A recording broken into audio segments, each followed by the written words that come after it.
एक ब्राह्मण बालक के पुनर्जीवित होने की कथा। राजा युधिष्ठिर ने पूछा, पितामह, क्या आपने कभी कोई ऐसा पुरुष देखा या सुना है जो एक बार मरकर फिर जी उठा हो?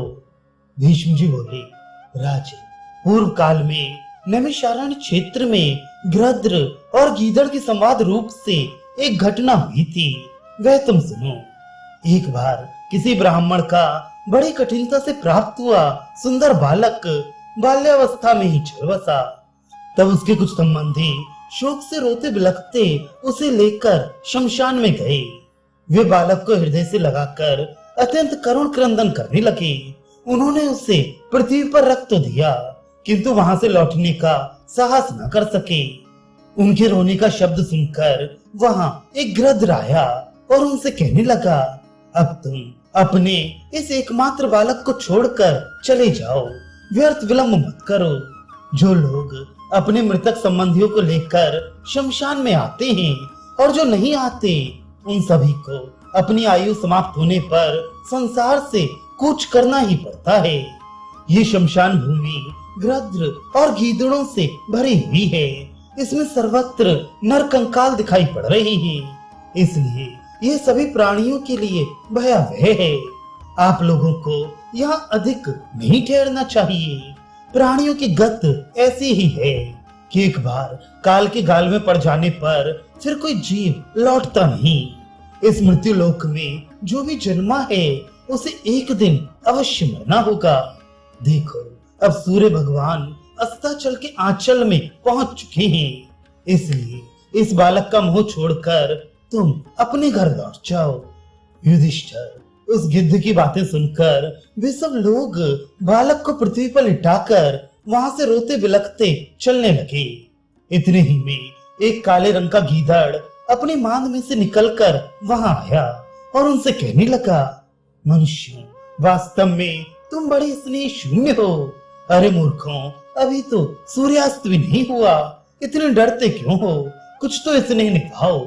संभव है किसी शुभ घड़ी के प्रभाव से ये बालक जी ही उठे। तुम कैसे निर्दयी हो?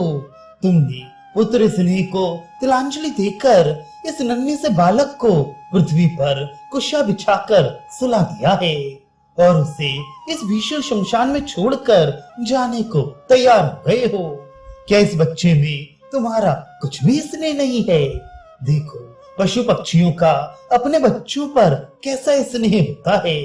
यद्यपि उनका पालन पोषण करने पर भी उन्हें इस लोक या परलोक में उनसे कोई फल नहीं मिलता, परंतु मनुष्यों में तो स्नेह ही कहाँ है जो उन्हें शोक हो। ये तुम्हारा वंशधर बालक है, इसे छोड़कर अब तुम कहाँ जाना चाहते हो? अरे, अभी देर तक आंसू बहाओ और प्यार के साथ जी भरकर इसे देखो। शरीर से छीण होते हुए, मुकदमे में फंसे हुए और शमशान की ओर जाते हुए पुरुष का साथ उसके बंधु बांधव ही दिया करते हैं, दूसरे लोग नहीं। हाय, इस कमल नयन बालक को छोड़कर जाने के लिए तुम्हारे पैर कैसे उठते हैं? गीदड़ की ये बातें सुनकर वे सब लोग उसी समय शव के पास लौट आए। अब वह गिद्ध कहने लगा, अरे बुद्धिहीन मनुष्यों, इस अत्यंत तुच्छ मंदमती गीदड़ की बातों में आकर तुम लौट कैसे आए?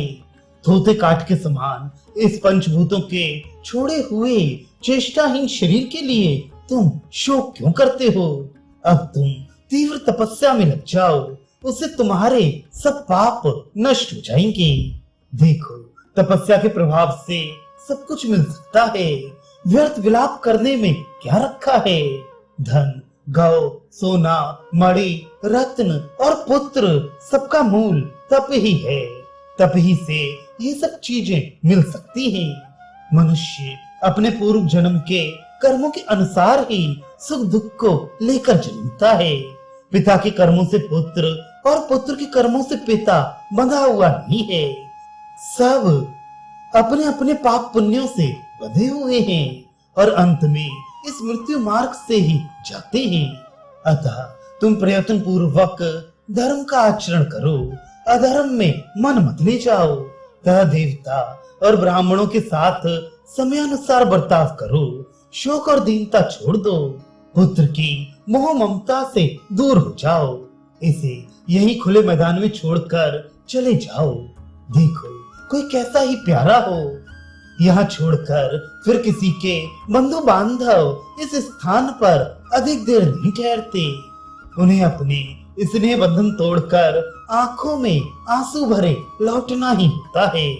कोई बुद्धिमान हो या मूर्ख, धनवान हो या निर्धन, उसे अपने शुभ अशुभ कर्मों को लेकर काल के अधीन होना ही पड़ता है। अच्छा, शोक करके ही तुम क्या कर लोगे? सबका शासक तो काल ही है, जो सबको एक नजर से देखता है। ये कराल काल युवा, बालक, वृद्ध और गर्भस्थ जीवों को भी लील जाता है। इस संसार की ऐसी ही गत है। इस पर गीदड़ ने कहा, अरे तुम तो पुत्र स्नेह में भरकर बहुत चिंता तुरते, किंतु इस मंदमती गिद्ध ने तुम्हारे स्नेह को शिथिल कर दिया है।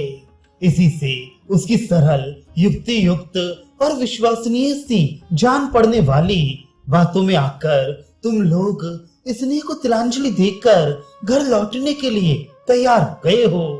आखिर ये तुम्हारे ही रक्त और मांस से बना है, तुम्हारे आधे शरीर के समान है और अपने पितरों के वंश की वृद्धि करने वाला है। इसे वन में छोड़कर तुम कहाँ जाओगे? अच्छा, इतना ही करो कि जब तक सूर्य अस्त ना हो तब तक यहाँ ठहरो। उसके बाद तुम इसे या तो साथ ले जाना या यहीं बैठे रहना। गिद्ध ने कहा, मनुष्यों, मुझे जन्म लिए आज 1000 वर्ष से अधिक हो गए, किंतु मैंने तो कभी स्त्री पुरुष या नपुंसक को मरने के बाद फिर जीवित होते नहीं देखा। देखो, इसका मृतदेह निस्तेज और काठ के समान हो गया है। ऐसे प्राणहीन शरीर को छोड़कर तुम चले क्यों नहीं जाते हो? तुम्हारे ये स्नेह और परिश्रम तो व्यर्थ ही है, इससे कोई फल हाथ लगने वाला नहीं है। मैं तुमसे अवश्य कुछ कठोर बातें कह रहा हूँ, परंतु ये हेतु गर्भित हैं और मोक्ष धर्म से संबंध रखने वाली हैं। इसलिए मेरी बात मानकर तुम अपने अपने घर चले जाओ। किसी मरे हुए संबंधी को देखकर और उसके कामों को याद करके तो मनुष्य का शोक दुगना हो जाता है। गिद्ध की ये बातें सुनकर सब लोग लौटने लगे। उसी समय गीदड़ तुरंत उनके पास आया और कहने लगा, भैया देखो तो सही, इस बालक का रंग कैसा सोने के समान दैदीप्यमान है। ये एक दिन अपने पितरों को पिंडदान करेगा। तुम इस गिद्ध की बातों में आकर इसे छोड़े क्यों जाते हो? इसे छोड़कर जाने से तुम्हारे स्नेह, वियोग, व्यथा और रोने धोने में तो कमी आएगी नहीं। हाँ, तुम्हारा संताप अवश्य बढ़ जाएगा। एक बार राजऋषि श्वेत का भी बालक मर गया था, किंतु धर्मनिष्ठ श्वेत ने उसे फिर जीवित कर दिया था। इसी प्रकार यदि तुम्हें भी कोई सिद्ध, मुनि या देवता मिल जाएं, तो वे रोते देखकर तुम्हारे ऊपर कृपा कर सकते हैं। गीदड़ के इस प्रकार कहने पर वे सब लोग फिर से शमशान में लौट आए और उस बालक का सिर गोद में रखकर फूट फूट कर रोने लगे। उनके रोदन का शब्द सुनकर गिद्ध ने उनके पास आकर कहा, अरे लोगों, तुम इस बालक को अपने आंसुओं से क्यों भिगो रहे हो तथा हाथों से दबा दबा कर क्यों इसकी मिट्टी खराब कर रहे हो? यह तो धर्मराज की आज्ञा से सदा के लिए सो गया है।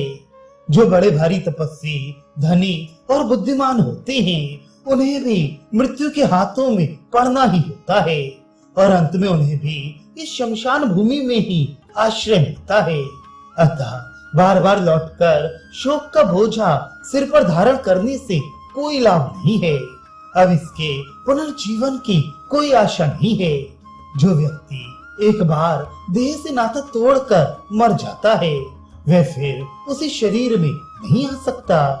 यदि सैकड़ों गीदड़ भी इसके लिए अपना शरीर बलिदान कर दें, तो भी अब यह बालक जी नहीं सकता। हाँ, यदि रुद्रदेव, स्वामी कार्तिकेय, ब्रह्मा या विष्णु इसे वर दें, तो ये जी सकता है। तुम्हारे आंसू बहाने, लंबे लंबे श्वास लेने या डींग फोड़कर रोने से इसे पुनर्जीवन नहीं मिल सकता।